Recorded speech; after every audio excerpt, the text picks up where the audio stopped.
My name is Daniel, and the night I received that text from my fiancée, Claire, was the beginning of the hardest truth I ever had to face. We'd been engaged for 6 months, planning a small wedding, talking about houses, kids, the whole picture. Claire was ambitious, confident, and always chasing new opportunities. I admired that about her. So when she texted me that evening saying, "Going to a women in business seminar. Don't call me," I didn't think much of it at first. I just smiled, texted back, "Sounds great. Learn something big." But something about her message lingered in my mind. "Don't call me." It wasn't like her. We trusted each other, or at least I thought we did. Usually, she'd tell me who was hosting, maybe send me a photo or update when she arrived. That night, nothing. No check-ins, no replies. I tried to shake it off, convincing myself she was just busy. Around 10 p.m., I decided to surprise her with dinner when she got home. I made her favorite pasta, lit candles, and even set out a bottle of wine. Midnight came, still no sign of her. I called. No answer. I texted again, "Everything okay?" Still nothing. My chest started to tighten. Finally, around 12:40, I heard the sound of her car pulling into the driveway. I rushed to the door, half relieved, half angry. When she walked in, she looked startled to see me awake. Her makeup was smudged, her hair slightly messy, and her perfume was different, not the kind she usually wore. "You're still up?" she asked too casually. "Yeah," I said, forcing a smile. "Just waiting for my woman in business." "How was the seminar?" She hesitated for half a second, not long enough for most to notice, but I did. "Good. Productive," she replied quickly, brushing past me toward the kitchen.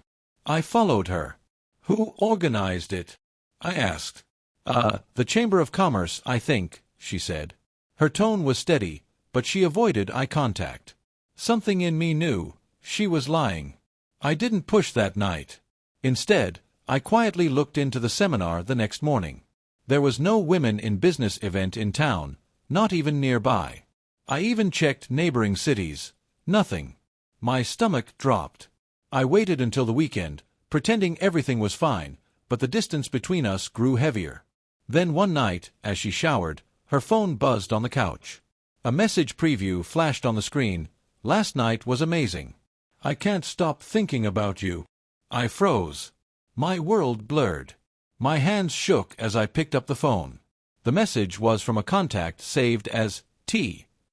I scrolled up and saw everything: weeks of messages, secret meetups, seminars, work dinners.